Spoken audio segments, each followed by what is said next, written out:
Kalau gue disuruh mendeskripsikan hidup gue dengan genre, maka gue bakal milih komedi. Batu. Genre horor gak bakal masuk karena gue nggak takut setan ya. Malahan gue pikir setan itu imut.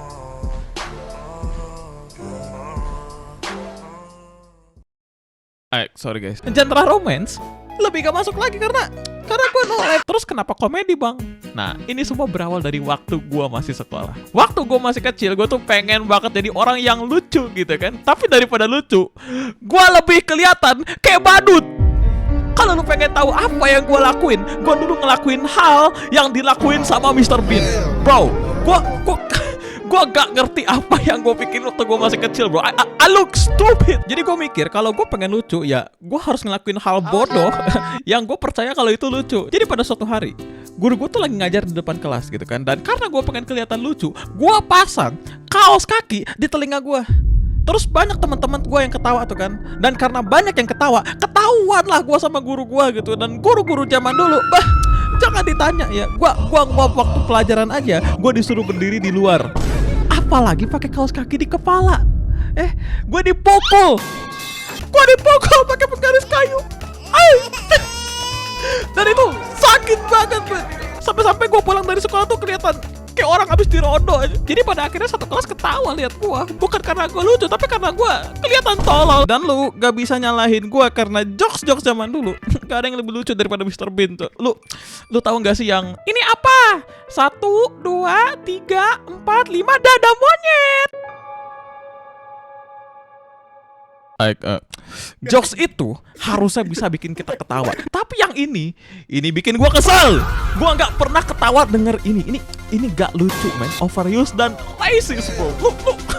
Lu baru aja rasis lewat jokes. Tapi ya, man, gua suka banget komedi. Dan tertawa adalah hal yang paling gua suka gitu kan. Bagi gua tertawa itu adalah obat untuk memperbaiki mood. Tertawa bisa membuat gua lebih baik dari rasa marah, depresi, kalau gua lagi sedih. Daripada gua nangis kayak bocah gitu ya, gua nonton sesuatu yang lucu untuk membuat gua merasa lebih baik gitu.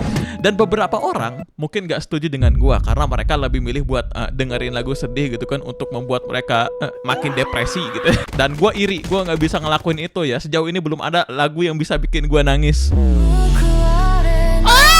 Karena gue suka dengan komedi, gue bahkan rela keluar duit hanya untuk tertawa ya. Gue mengeluarkan sekian ribu rupiah buat nontonin orang ngomongin pengalaman hidupnya di panggung yang gak tau kenapa kayaknya pengalaman hidup mereka tuh sial mulu. Tapi kalau kita lagi ngomongin komedi, itu tuh pasti tidak bisa dilepaskan dari yang namanya selera humor. Humor itu makin kesini makin berkembang dan berkembangnya tuh ke arah yang aneh. 56 Gue bahkan gak bisa ngebayangin tahun 2050 humor manusia bakal lebih absurd lagi. Mengingat 5 tahun yang lalu orang-orang ketawa lihat roti jatuh. Enggak, gue gak mempermasalahkan ya. Selama itu membuat lu terhibur ya it's okay. Itu gak merugikan orang lain juga. Pada akhirnya gue tuh coba pengen mengerti juga gitu. Gue pengen ketawa juga maksud gue. Gue juga pengen ketawa lihat angka, tapi gue gak bisa. Tapi ya pada akhirnya itu semua adalah hal yang normal. Karena yang namanya humor itu sifatnya subjektif. Ada yang bilang lucu, ada yang bilang gak lucu. Dan itu sebenarnya normal-normal aja gitu kan. Sama kayak Gen Alpha ya. Mereka dikasih jokes boomer, gak bakal ketawa mereka. Dan sebagai contoh ini mah ya, karena teman gue bapak-bapak semua, kemarin dia tuh ngirim beginian. Sejak kapan kamu tahu kalau nama Sutarman dibalik menjadi 600? Oh my god. Bentar lagi tahun baru nih. Alarm gue bunyi. Bentar. I don't know bro. Gua nggak tahu. Kalau lu masih kecil dan lu ketawa lihat ginian, ya pasti nama lu kalau gak Bambang Supri anjir. Begitu pula sebaliknya. Orang tua dikasih video AI yang menurut kita lucu, mereka bakal kira video ini sebuah azab. Oh my god. Nah, kamu gak boleh durhaka sama mama. Nanti kamu jadi minion. No. Jadi ya sekali lagi yang namanya humor itu subjektif. Tapi kesialan orang itu bisa menembus gerbang subjektivitas tersebut, menciptakan sebuah genre baru yang menyatukan semua generasi. Taruhlah yang paling simpel, bocah kepleset terus jatuh. Gue gak tahu lu liatnya kayak gimana, tapi buat gue ini lucu banget gitu. Lu mau dari generasi apapun, kalau ngelihat orang jatuh itu pasti lucu aja. Nah pasti ini ya, gue udah yakin banget di komen-komen tuh ada makhluk yang ngomong kayak gini. Berarti bang, berarti kalau lu udah punya anak, terus anaknya jatuh, lu ketawain dong bang. Kalau gue punya anak gua gak bakal jatuh.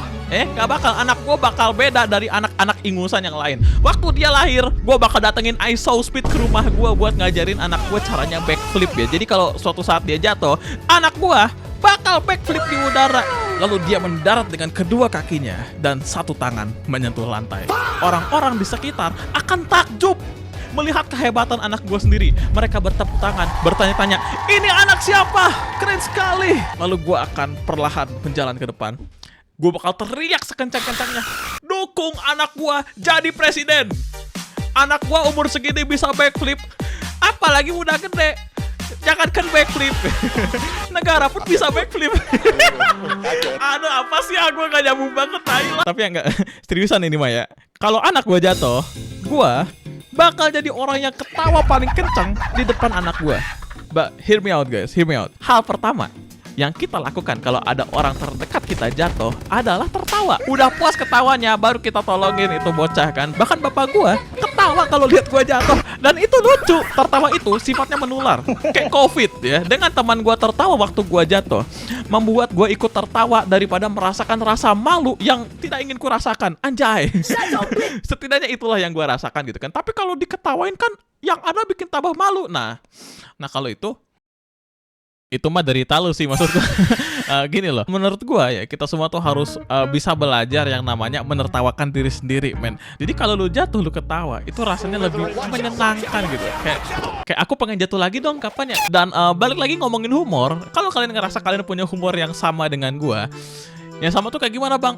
Kalau lu lihat anak kecil jatuh terus lu ketawa ya, ya kita sama kayaknya. Jadi di sini gua mengajak kalian untuk join Discord gua, sebagai kaisar dewa perang penghancur galaksi asteroid Maharaja Panglima 10 galaksi interstellar. Roll gua. Gua mengajak kalian untuk bergabung dengan Discord gua. Iya, gua bikin video ini karena gua disuruh promote server sama Mas Admin. Betul, jangan selalu pakai profil gua ini. Gua kelihatan kayak anak server. Guys, kalau kalian gak join, entah apa yang bakal terjadi ke gua ke depannya. Jadi ayo join server guys, please. Di sini kalian bisa ngepost dan lihat meme yang mungkin bakal gua review di stream kalau gua ingat. Kalau gua gak ingat ya udah. Selain ada meme, ada apa lagi bang? Kalian bisa post gambar kalian bisa ketemu teman baru, kalian bisa ngobrol hal apapun itu, mau game, anime, atau kalian bisa main bareng gitu kan sama teman-teman kalian di situ ya. Dan kayaknya gue gak usah jelasin lagi Discord dah. Ngapain gue jelasin, tolol banget gue. Orang-orang kayaknya udah pada tahu Discord buat apa, ngapain gue jelasin lagi. Jadi ya udah guys, join Discord guys. Link di deskripsi. Kalau join nanti gue kasih roll